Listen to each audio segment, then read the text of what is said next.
Jesus venceu. Ele venceu todos os poderes desta era e, crendo nele, fomos inseridos nessa vitória.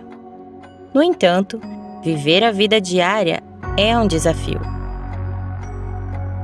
Ainda estamos em um conflito. Lutamos do lado do vencedor, mas ainda lutamos. Enfrentamos um inimigo ardiloso que, embora saiba que já está derrotado, tem a intenção de levar o maior número possível de pessoas com a sua derrota. E a maior arma desse inimigo é a nossa ignorância quanto às realidades que Jesus conquistou em sua vitória para nós. Portanto, não viva como um derrotado. Em Cristo, você é vitorioso. Vamos andar no que Cristo conquistou para nós? Muito bem, João 10:10, Jesus afirma que Ele veio para nos dar vida, e vida em abundância. Isso significa que Jesus garantiu para nós o estilo de vida, a realidade de vida, que nós não podemos acessar pelos nossos próprios méritos, pelo nosso próprio esforço, pelo nosso próprio desempenho, pelo nosso próprio merecimento. Jesus fez isso através da vida perfeita dele, através da morte dele naquela cruz e através da sua ressurreição. O Pai aprovou aquilo que ele viveu. E através do Espírito, aquilo que Jesus viveu é transferido, é dado a todos aqueles que creem nele, que se arrependem e depositam a sua fé nele, em quem ele é, no que ele realizou. Quando isso acontece, nós nos tornamos então participantes da vitória de Jesus. Mas sabe, esse texto é interessante porque ele começa com Jesus fazendo a seguinte afirmação: o ladrão vem para matar, roubar e destruir. E aí ele diz: eu vim para que tenham vida e a tenham em abundância. Mas preste atenção como ele começa: o ladrão vem. Ele não diz o ladrão veio e eu vim. E porque eu vim, ele veio. Ok? Ele está no passado. Não, ele diz vem. O ladrão vem para matar, roubar e destruir. Eu vim para que tenham vida e a tenham em abundância. Qual o ponto aqui? O ponto aqui é entender que essa realidade da vida abundante de Jesus, da vitória que nós recebemos nele, não é a ideia de que uma vez que nós somos vitoriosos, nós não estamos mais à mercê das intenções desse que vem para matar, roubar e destruir. Por que isso é assim? Como isso funciona? Por que essa é a realidade? Veja, assim como olhando para Gênesis, nós encontramos, através do que as Escrituras nos revelam ali, a origem daquilo que Deus programou para nossas vidas, aquilo que Deus gerou para que eu e você fôssemos. Nós encontramos também, no texto de Gênesis, a explicação do porquê que nós ainda lidamos com a realidade de um ser, de um ladrão que vem para roubar, matar e destruir. Então, eu quero convidar você a abrir a sua Bíblia comigo, em Gênesis, capítulo 3. Eu quero fazer a leitura desse texto com você, e a partir dele, hoje, nós vamos pensar um pouquinho sobre distorção. Veja, o texto diz assim: mas a serpente, o mas é uma adversativa. Então aquilo que vai ser registrado aqui vem em contraste com aquilo que está sendo apresentado no capítulo 2. O que está sendo apresentado no capítulo 2 é a vida do jeito que Deus planejou que ela fosse. Tem a ver com as nossas origens, tem a ver com a realidade da nossa verdadeira identidade e a realidade do nosso verdadeiro propósito. E aí vem mas, ou seja, aquilo que era a realidade sofreu uma adversidade, ok? Porque você tem um mas aqui, mas a serpente, mais astuta que todos os animais selvagens que o Senhor Deus tinha feito, disse à mulher: é verdade que Deus disse, não comam do fruto de nenhuma árvore do jardim? A mulher respondeu à serpente: do fruto das árvores do jardim podemos comer, mas do fruto da árvore que está no meio do jardim, Deus disse, vocês não devem comer dele, nem tocar nele, para que não venham a morrer. Então a serpente disse à mulher: é certo que vocês não morrerão, porque Deus sabe que no dia em que dele comerem, os olhos de vocês se abrirão, e como Deus, vocês serão conhecedores do bem e do mal. Vendo a mulher que a árvore era boa para se comer, agradável aos olhos, e árvore desejável para dar entendimento, tomou do seu fruto e comeu, e deu também ao marido, e ele comeu. Então os olhos de ambos se abriram, e percebendo que estavam nus, costuraram folhas de figueira e fizeram cintas para si.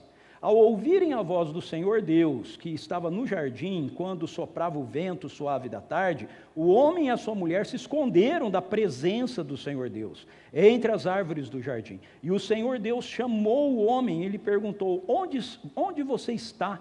Ele respondeu: ouvi a tua voz no jardim, e porque estava nu, tive medo e me escondi. Deus perguntou: quem lhe disse que você estava nu? Você comeu da árvore da qual ordenei que não comesse?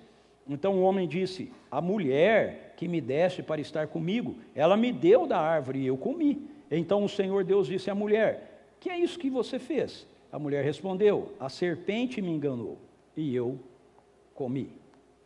A serpente me enganou e eu comi. O que está acontecendo aqui? Veja, nós temos a tendência muitas vezes de ler as Escrituras sem termos uma percepção mais ampla daquilo que está envolvido no texto.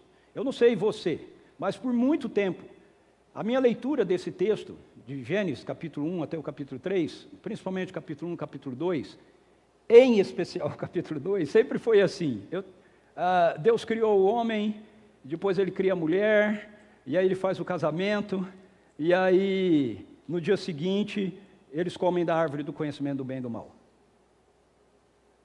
Você já leu a Bíblia assim? Pensando nisso assim? Pois é, eu quero propor algo diferente aqui para você. Nós não sabemos, porque o texto bíblico não diz, nós não sabemos quanto tempo o ser humano viveu sem a queda. Nós podemos imaginar que isso aconteceu assim, mas particularmente eu acredito que não foi. Particularmente eu acredito que o ser humano ele viveu um bom tempo antes da queda acontecer, por algumas questões que o próprio texto nos coloca, como por exemplo Deus vir ao jardim no final do dia, e aí eles terem se escondido dele. A ideia que se apresenta aí no texto é que isso era uma rotina, eles estavam acostumados com a presença de Deus no final do dia, mas depois de terem comido da árvore do conhecimento do bem e do mal, eles se escondem do Senhor. Então, o que eu quero propor aqui é que, na verdade, havia um ambiente da presença, um ambiente de relacionamento que havia sido criado. Eles estavam se relacionando com Deus. Deus não era um ser distante, Ele não era um conceito, uma ideia. Ele era alguém real para eles, que na sua onipresença está em todos os lugares, mas que faz com que a sua onipresença seja percebida em um lugar, em alguns momentos. E isso acontecia assim no jardim no final do dia. Até que chega esse dia, em que vem a serpente e ela tem essa conversa com Eva. E a conversa dela com Eva, veja, a fala final de Eva, da mulher para Deus é: a serpente me enganou. E isso é verdade. Isso é verdade. A humanidade foi enganada. A mulher foi enganada. O Novo Testamento, o apóstolo Paulo vai dizer que a mulher foi enganada. O homem não, mas a mulher foi enganada pela serpente. Uma coisa interessante nesse texto, eu não sei quantos de vocês já notaram isso também, ou já pensaram isso assim, é que todas as vezes que eu li esse texto, eu também imaginava esse diálogo sendo feito junto à árvore do conhecimento do bem e do mal. Mas perceba que não é junto à árvore. Porque a serpente está conversando com ela e ela diz assim: foi isso que Deus disse, isso que Deus ordenou, vocês não podem comer de todas as árvores do jardim. Mas a mulher responde para a serpente: não, nós podemos comer de todas as árvores do jardim, menos a árvore que está no centro do jardim. Ou seja, ela não estava do lado da árvore. Senão ela diria: menos dessa árvore aqui, menos da árvore que está no centro do jardim. Isso é importante para a nossa contextualização, ok? Pode parecer banal, mas não é. Por quê? Porque isso mostra um envolvimento de engano. Veja, a ela chegar a comer o fruto, significa que da onde ela estava conversando com a serpente, ela faz um movimento intencional, e ela vai até a árvore, que está no centro do jardim, ok? E o texto dá tudo a entender que até aquele momento, ela nunca tinha dado muita atenção à árvore. Mas naquele momento, ela olha a árvore com olhos diferentes. O texto diz isso: vendo a mulher que a árvore era boa para se comer. Antes ela não sabia que era boa para comer?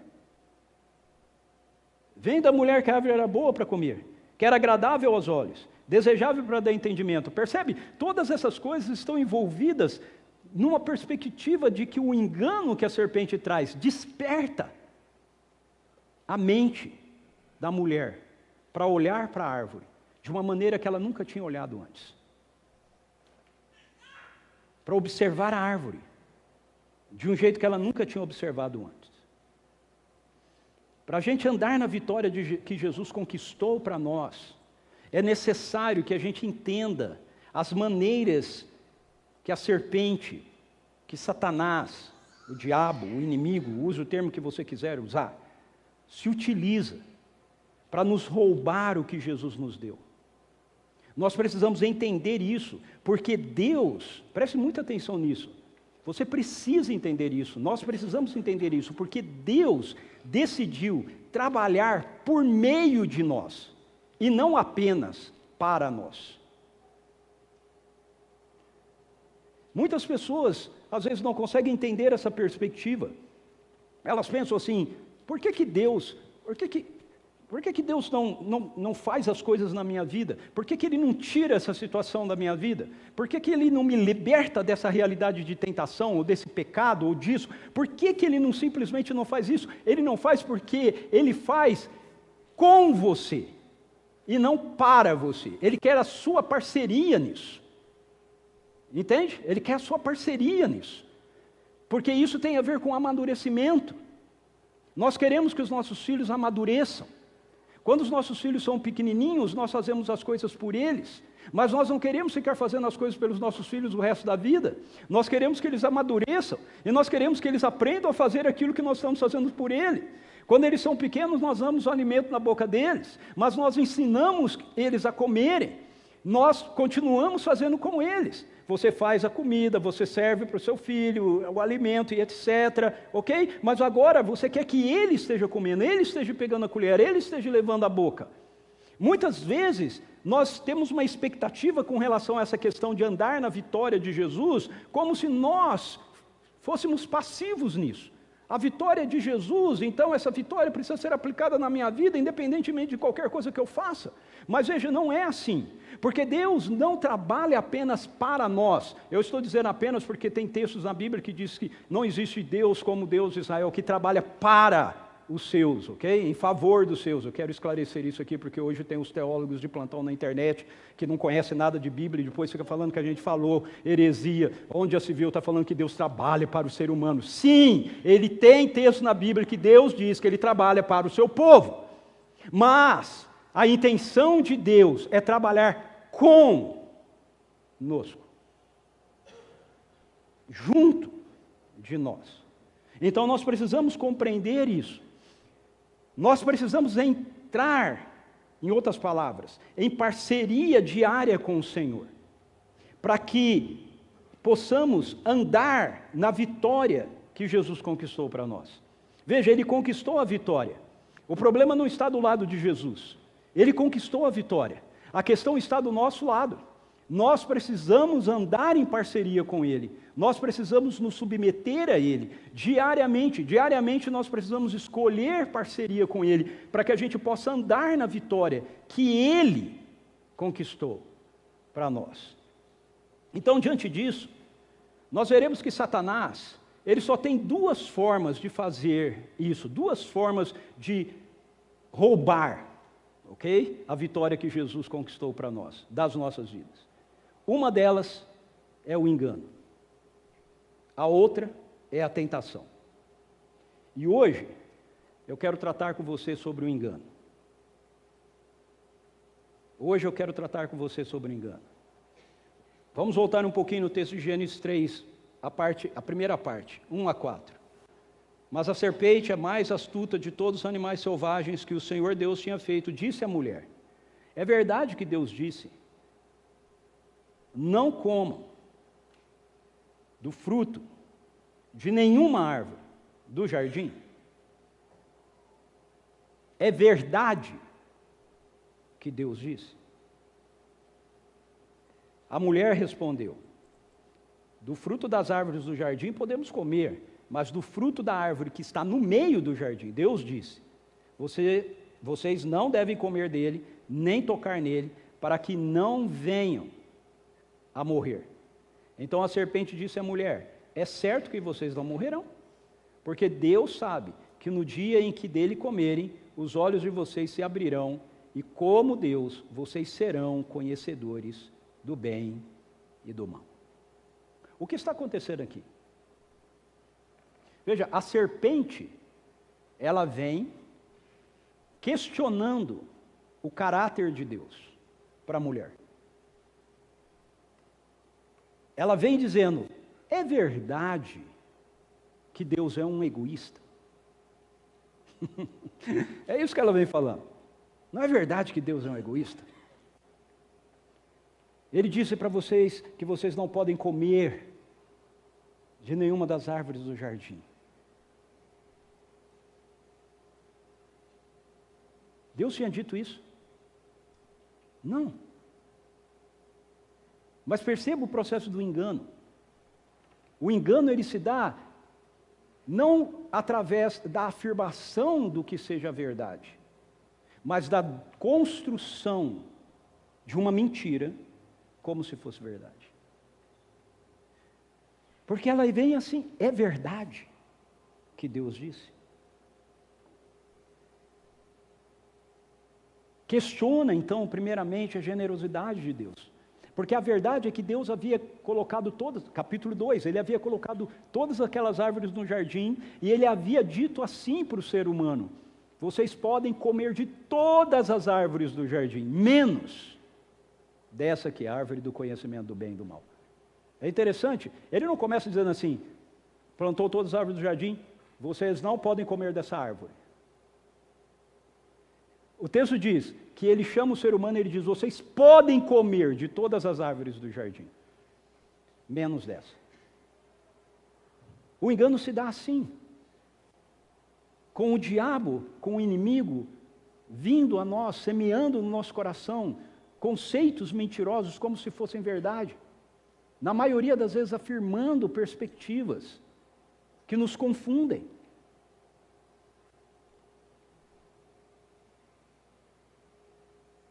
Quando ela responde, na resposta dela, ela já entra no engano da serpente.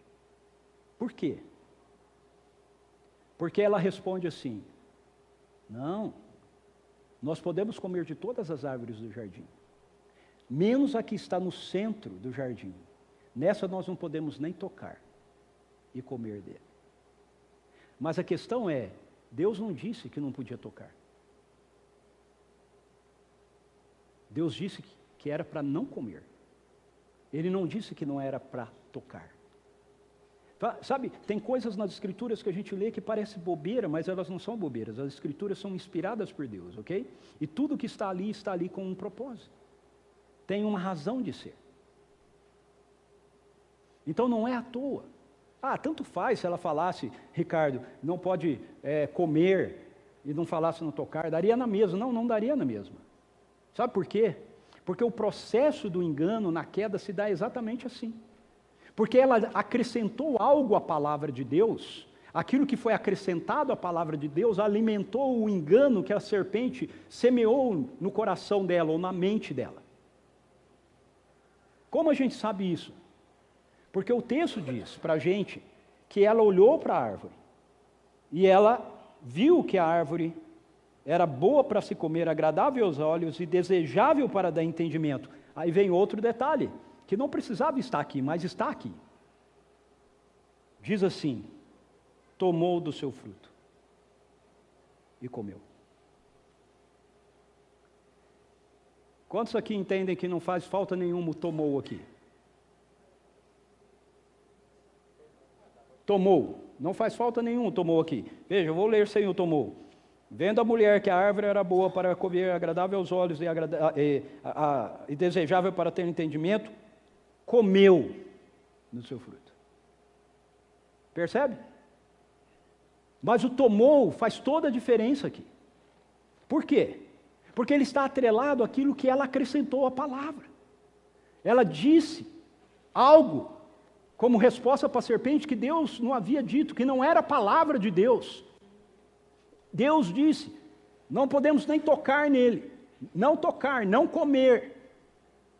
Mas tocar não está na agenda, tocar não está na fala de Deus. Então o que acontece? Ela toca no fruto, ela toma o fruto, mas a mente dela já está contaminada pelo engano. Ela já está achando que aquilo que ela disse para a serpente era a verdade da palavra de Deus, mas não era a verdade da palavra de Deus, você percebe? Então ela toma e nada acontece. Bom, se eu tomei e nada aconteceu, se eu comer, nada acontece também.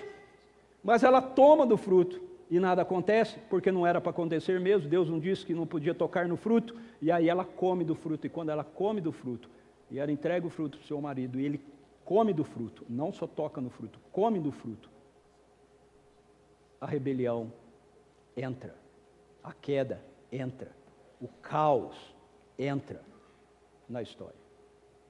Então, por favor, perceba, porque isso é mais sutil do que a gente possa imaginar.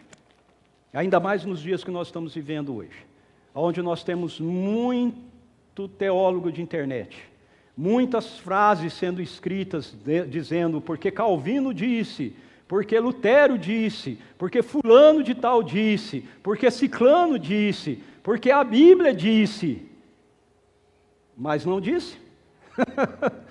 Não disse.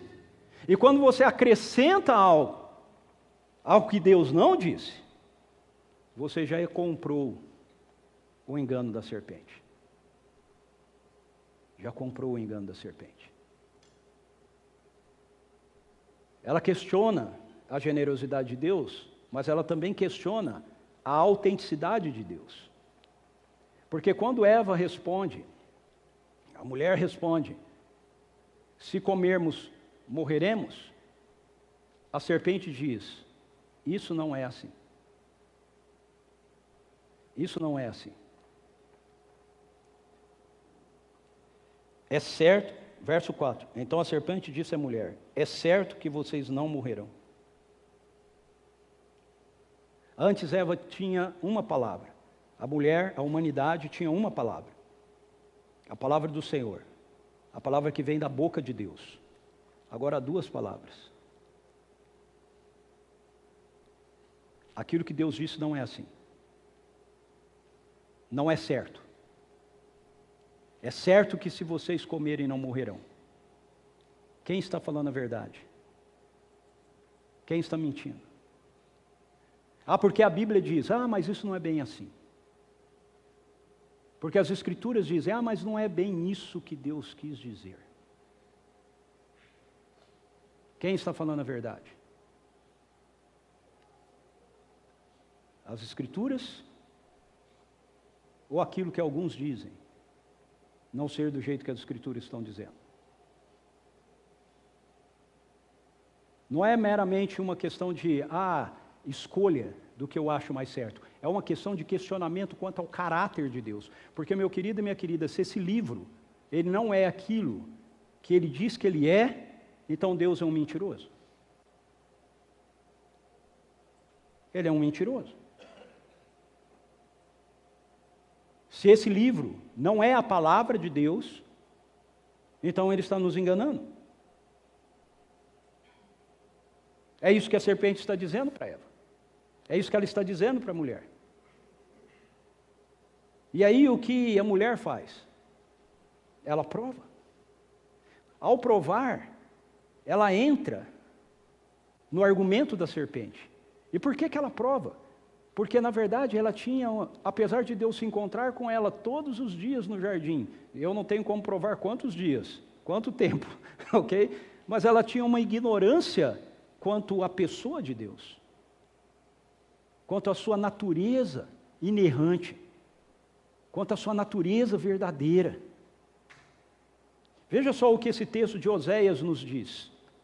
O meu povo está sendo destruído, pois lhe falta o conhecimento. O meu povo está sendo destruído, porque lhe falta o conhecimento. Esse texto está sendo dirigido à nação de Israel, em primeiro momento, mas ela se aplica a todo o povo de Deus. Tem a ver com o povo de Deus. Não tem a ver com aqueles que ainda não se renderam ao governo amoroso de Jesus, mas tem a ver com todos aqueles que se renderam ao governo amoroso de Jesus. Não é uma questão de gente que não conhece quem Jesus é, não é uma questão de gente que não conhece as Escrituras, é uma questão de pessoas que conhecem quem Jesus é, conhecem as Escrituras, mas não têm o conhecimento que deveria ter a respeito das Escrituras. O meu povo está sendo destruído, pois lhe falta o conhecimento. E por que falta o conhecimento? Agora vem burdoada para os sacerdotes, para nós. Deixa eu preparar minha cabeça aqui. Ok? Veja o que Oséias diz, o que Deus diz através de Oséias. Pelo fato de vocês, sacerdotes, rejeitarem o conhecimento, também eu os rejeitarei, para que não venham mais, para que não sejam mais sacerdotes diante de mim, visto que se esqueceram da lei do seu Deus, também eu me esquecerei dos seus filhos. Misericórdia, Senhor. Veja a palavra de Oséias, a palavra de Deus através de Oséias, é que o meu povo está perecendo por não ter entendimento. E ele está perecendo por não ter entendimento, porque os sacerdotes que deveriam ser aqueles que trazem o entendimento da palavra, o entendimento da lei para o meu povo, não estão fazendo isso. Hoje em dia nós temos muitas e muitas vezes, nas nossas igrejas, uma preocupação maior de termos um ensino, ou um discurso, ou uma dinâmica que seja agradável às pessoas, que deixem as pessoas confortáveis, que deixem as pessoas se sentindo bem, que deixem as pessoas se sentindo animadas. Mas o meu ponto é, se todas essas coisas não estiverem de acordo com a verdade das Escrituras, nós estamos com um problema muito sério.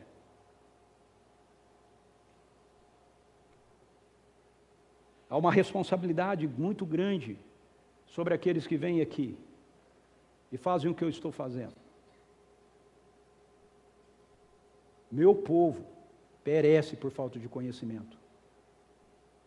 E ele perece por falta de conhecimento porque vocês, sacerdotes, não estão ensinando aquilo que deveria ser ensinado.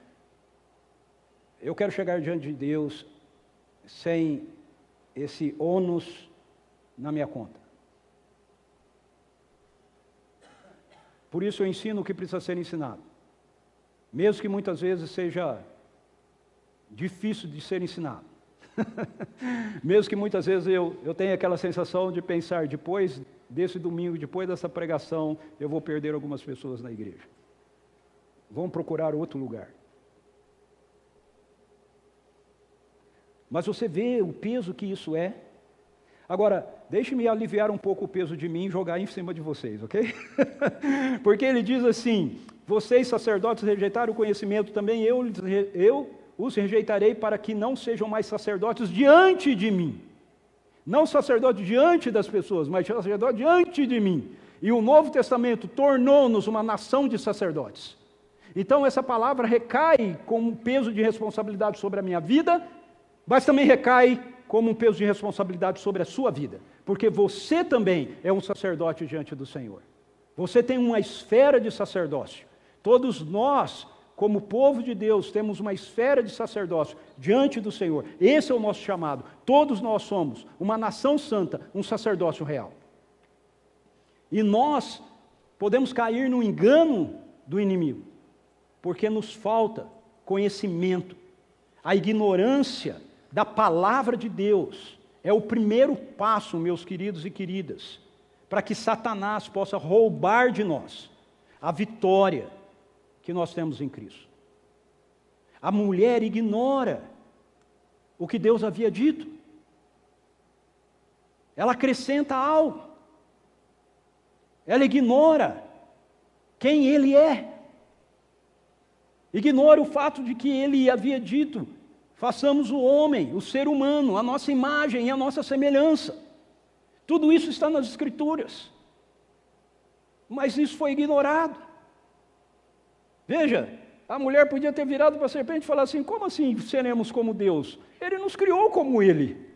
Como assim como Deus seremos conhecedores do bem e do mal? Ele nos criou como eles. Mas ela já está envolta no engano, percebe? Porque lhe falta conhecimento. Quando nós somos ignorantes quanto à revelação do Senhor, nós ficamos à mercê das mentiras do inimigo. Jesus diz vocês aos judeus que estavam discutindo com ele a respeito do ensino que ele estava trazendo, da revelação que ele estava trazendo. Ele diz: vocês são do diabo, que é o pai de vocês, e querem satisfazer os desejos dele. Ele foi assassino desde o princípio e jamais se firmou na verdade. Preste atenção nisso.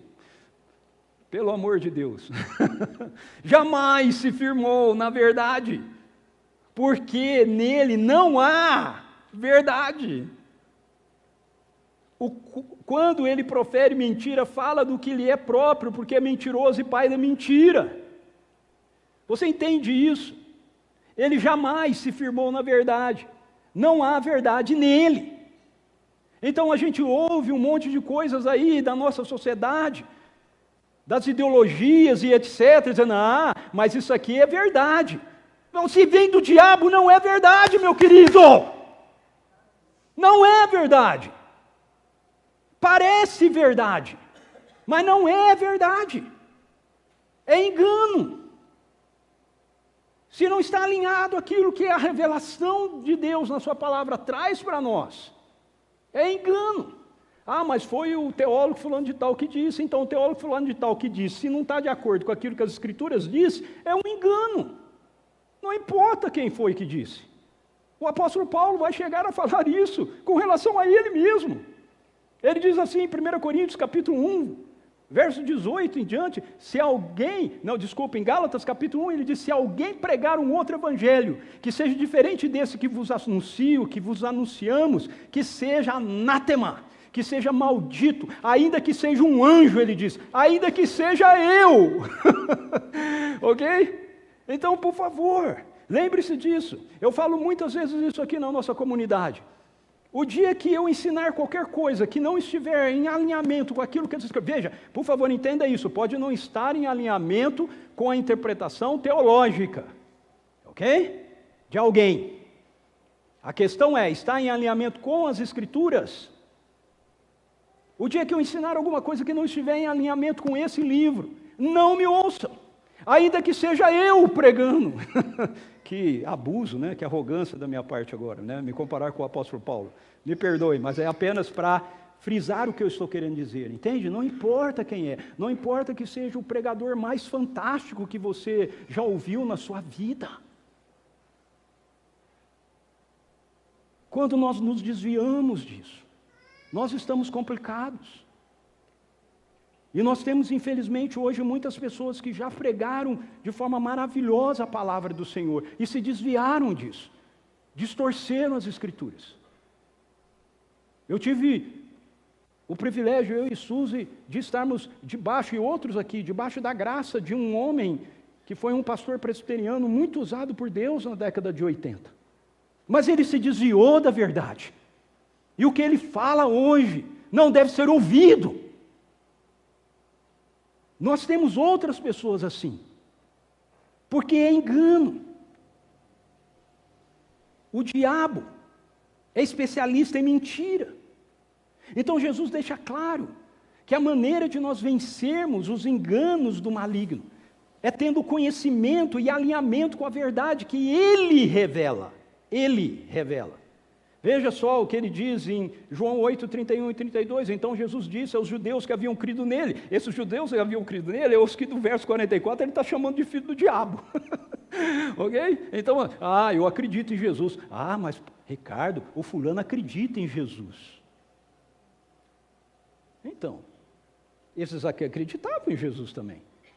E Jesus começa a conversar com eles e diz: vocês são filhos do diabo.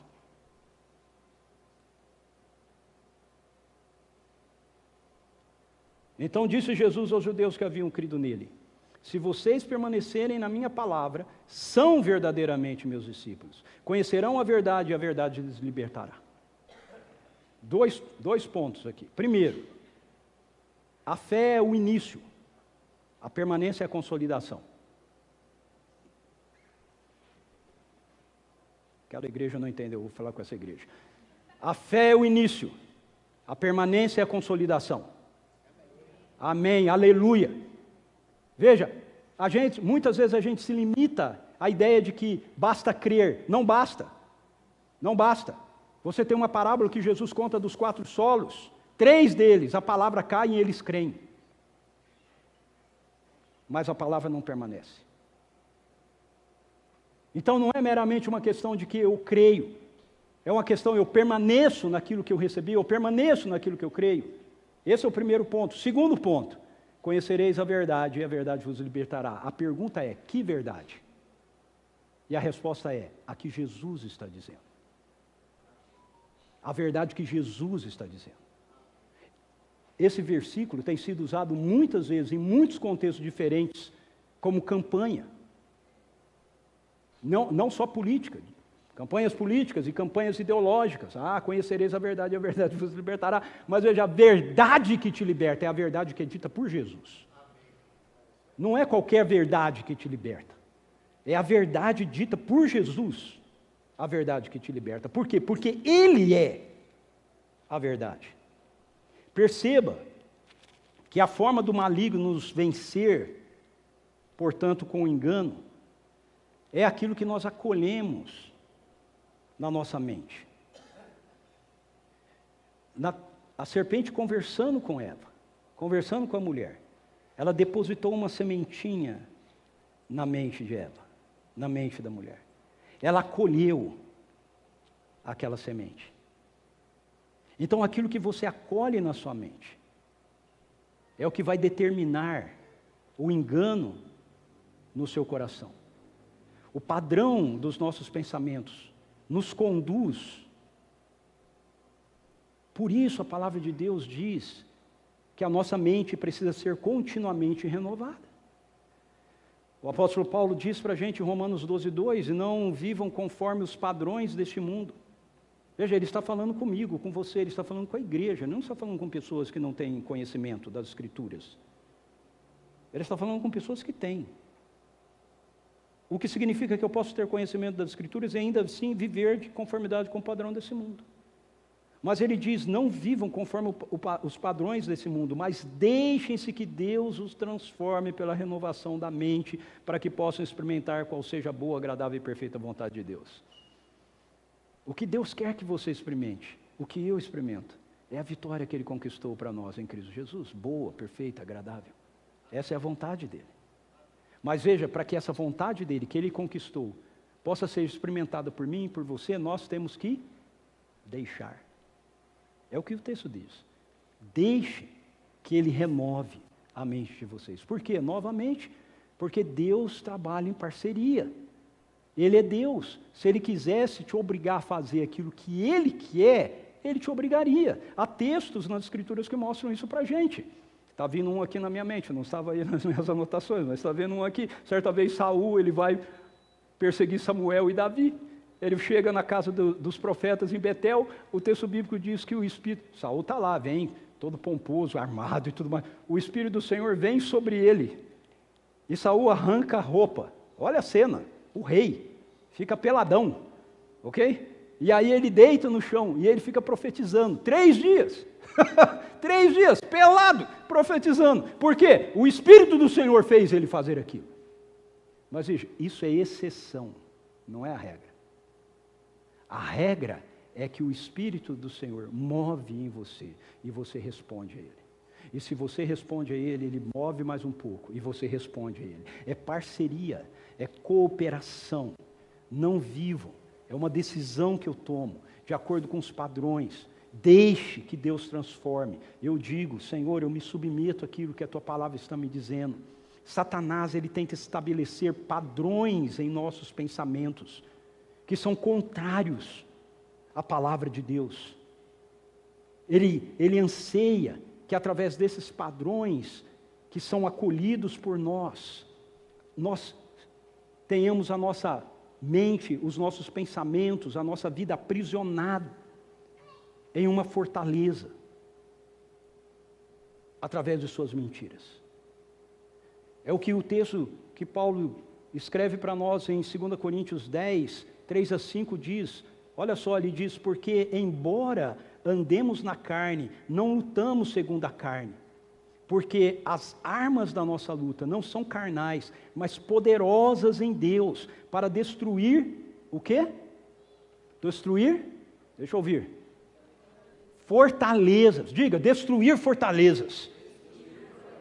Destruir fortalezas, ele está usando uma linguagem, uma figura de linguagem, ok? Fortalezas são aqueles castelos murados, aquelas coisas todas, ele está dizendo, olha, através das suas estratégias, através dos seus enganos, Satanás cria uma fortaleza na nossa mente, para impedir o acesso da verdade de Deus, da palavra de Deus, nos transformando, para impedir que nós andemos naquilo que Jesus conquistou por nós. E aí ele diz, mas as nossas armas não são carnais, para enfrentar isso, elas são poderosas em Deus. São poderosas em Deus para derrubar essas fortalezas. E se a gente continuar lendo o texto, ele vai mostrar que essa arma da qual ele está falando é a palavra de Deus. Para levar cativo todo o pensamento à obediência de Cristo. Deixe-me dar 2 exemplos que estão em Gênesis sobre essas fortalezas. A primeira delas é a vergonha. A vergonha é uma fortaleza de Satanás na nossa mente. Veja só, eles comem do fruto. Qual é a primeira coisa que acontece? O texto bíblico diz que eles veem que estão nus e eles sentem vergonha. Vergonha. E se cobrem. A vergonha é uma fortaleza do diabo na vida da gente, na mente da gente. Eu tenho vergonha de falar de Jesus. Eu tenho vergonha que as pessoas me vejam com as Escrituras. Eu tenho vergonha de cantar alto. Eu tenho vergonha. Vergonha é uma fortaleza do inimigo na sua mente contra aquilo que Deus deseja providenciar para a sua caminhada, para a sua vida. Vergonha. Eu me lembro de uma italiana. Nós temos alguns italianos aqui na igreja, né? É uma italiana de outra igreja, tá bom? De outra igreja que eu pastoreei, lá em Rio Claro. Ela costumava dizer assim, a pessoa dizia assim para ela, mas eu tenho vergonha. Ela fala, vergonha é usar mini saia e não poder sentar. Você tem que ter vergonha de usar mini saia e não poder sentar. A vergonha da qual estou falando aqui é óbvio, é uma vergonha relacionada aos propósitos de Deus para a sua vida.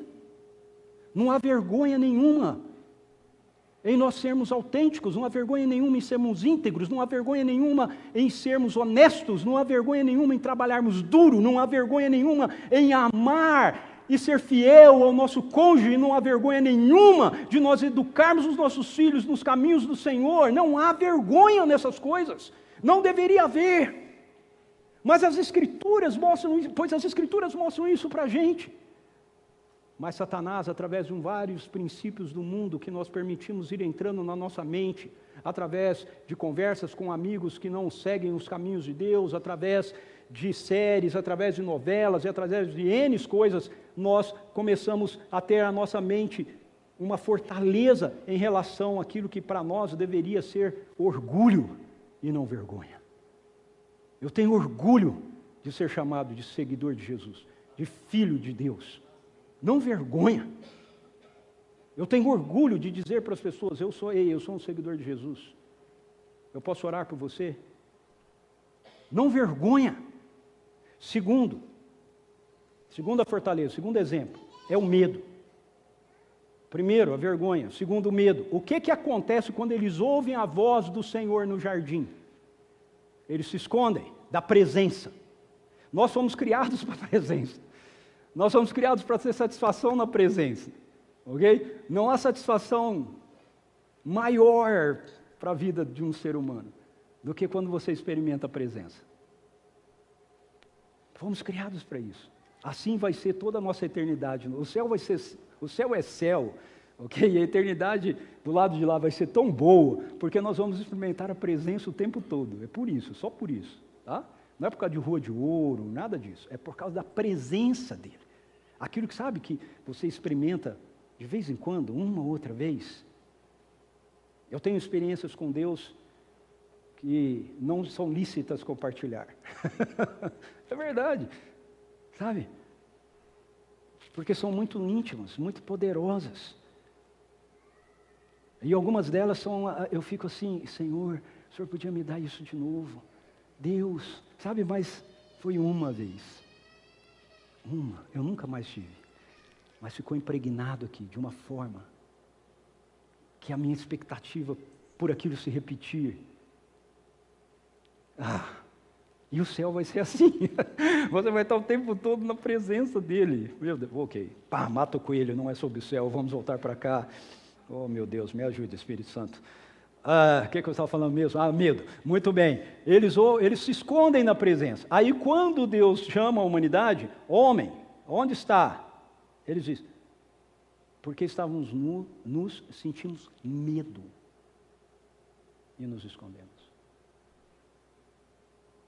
Veja, o medo é outra arma do inimigo. É outra fortaleza que o inimigo gera na nossa vida. Medo de compartilhar do Evangelho. Medo de orar pelas pessoas. Medo de ser generoso. Medo de perdoar aqueles que nos ofenderam. E assim vai. Medo. O medo da presença. Sabe, você está adorando, que de repente acontecem algumas coisas assim, meio esquisitas, meio estranhas. Aí você fica com medo daquilo.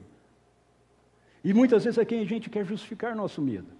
Por exemplo, eu tenho visto muitas e muitas vezes pessoas querendo justificar o medo em relação à experiência com a presença de Deus, dizendo, mas o diabo faz coisa assim. O diabo faz o que é falso, não o que é verdadeiro. Por que todas as vezes que a gente tem uma experiência, a nossa tendência primeiro é olhar para o diabo do que olhar para Deus? A minha escolha é olhar para Deus. Pode ser que não seja Ele. Mas aí o Espírito Santo habita em mim. Ele vai falar, isso aí não tem meu perfume não. Eu vou distanciar. Mas num primeiro momento eu digo, ok, Deus está fazendo alguma coisa muito maluca aqui, vamos ver o que é. Medo. Eu tenho medo de ser mandado embora do meu emprego. Eu tenho medo de ficar doente. Eu tenho o medo. O medo é uma fortaleza. O medo é um espírito. O apóstolo Paulo diz assim, Deus não nos deu um espírito de medo, mas de amor, poder e moderação. Então, é óbvio que a gente tem a cautela, né? Você não vai atravessar uma rua movimentadíssima, dizendo, eu não tenho medo, né? Ok, você não tem medo e também não tem inteligência. Não é? Aí é uma questão de você ser inteligente, ok? Bem, vamos caminhar para o encerramento aqui. A palavra de Deus nos diz que agora, não no céu, não lá, o céu aqui, agora, nós temos a mente de Cristo. Ou seja, nós temos um novo padrão de pensamento, que pode entrar em operação na nossa vida. Veja, o apóstolo Paulo aqui, ele está citando um texto de Isaías. Ele diz assim: pois quem conheceu a mente do Senhor para que possa o instruir? Isso é um texto profético, é um texto de Isaías. A resposta lá para Isaías seria: ninguém. Mas olha a resposta que Paulo dá na Nova Aliança. Ele diz: nós temos a mente de Cristo. Uau! Glória a Deus! Nós temos a mente de Cristo. Sabe o que isso significa? A sua mente, os seus pensamentos estão misturados com os pensamentos de Jesus. Então tem pensamentos que são seus. Eu vou falar mais disso no domingo que vem, ok? Que é sobre a tentação. Mas pensamentos que são seus e que não tem nada a ver com Jesus, tem só a ver com você. Mas pensamentos que são de Jesus, que tem a ver com Jesus. E tem pensamentos seus que são os pensamentos de Jesus porque eles estão misturados com os seus. Ok? Então tem coisa que você pensa e Jesus pensa e diz assim: eu penso diferente disso. Aí você alinha o que você está pensando com o que Jesus pensa. E tem coisas que você pensa, que é aquilo que Jesus já está pensando, porque está misturado com você. Tem pensamentos que são completamente opostos. E aí são do inimigo, e eu vou falar disso na semana que vem. Mas o importante aqui é você entender que você e eu não precisamos nos sujeitar ao engano.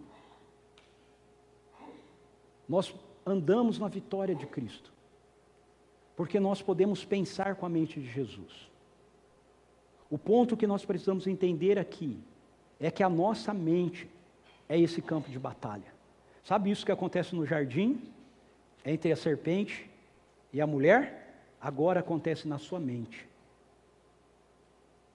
Acontece na minha mente. O campo de batalha se dá aqui. Jesus, Ele nos redimiu. Ele nos deu a sua vitória. E nós podemos andar no que Ele conquistou para nós.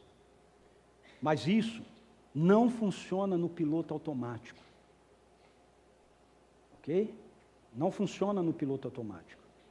Se eu puder usar aqui um exemplo, não é você dirigir um carro automático, onde você não precisa passar a marcha. A única coisa que você precisa se preocupar é pisar ali no acelerador e ele mesmo vai mudar as marchas. Não, é você dirigir um carro manual. Você tem que mudar a marcha. Não é automático. Exige interação entre você e o Espírito Santo. O próprio Deus desejou que isso fosse assim. O propósito de Deus em relação a nós é a colaboração. Por quê? Porque Ele é nosso Pai, não há nada mais prazeroso para Ele do que ver um filho colaborando com Ele, uma filha colaborando com Ele. Pense você que já tem filho, não é gostoso isso? Eu vejo a minha nora Stephanie falando, às vezes que vai cozinhar com a Imani, fazer alguma coisa, a Imani participar. Eu vejo a Camila contando lá, a Lara fez o bolo assim. É delicioso ver elas participarem daquilo. Muitas vezes mais atrapalham do que ajudam, mas a gente gosta de ver elas participando. Deus gosta de ver você participar com Ele naquilo que Ele está fazendo. Você precisa prestar atenção, então, nos padrões do seu pensamento, naquilo que está na sua mente. Você precisa encher a sua mente com a palavra de Deus, porque é ela quem muda a nossa mente na mente de Cristo. Entende? Você tem a mente de Cristo, mas isso não é automático. A mente dele é ativada na minha mente à medida que eu leio as Escrituras, à medida que eu mergulho nesse livro aqui. Porque senão eu começo a ter ilusões na minha mente, e não pensamentos de Cristo. Você precisa encher a sua mente com a palavra de Deus, porque ela vai moldar a sua mente, a mente dele. O apóstolo Paulo diz em Colossenses 3, 1 e 2, isso assim: portanto, se vocês foram ressuscitados juntamente com Cristo, busquem as coisas lá do alto, onde Cristo vive, assentado à direita de Deus. Pensem nas coisas lá do alto e não nas que são aqui da terra.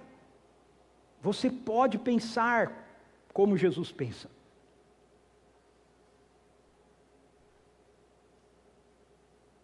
Pense com o padrão do céu. É isso que Paulo está falando em Colossenses capítulo 3. Não é para você ficar pensando no céu. Como é que será que o céu é? Será que ele tem rua de ouro mesmo? Não é isso. Pensar lá no alto é pensar com os padrões do alto. Pensar com os padrões do céu. Como isso acontece? Quanto mais cheios da palavra da verdade estivermos, mais a mente de Cristo estará ativada e menos expostos ao engano de Satanás nós estaremos. Mais fácil será identificarmos o engano. O pessoal da música pode vir para cá.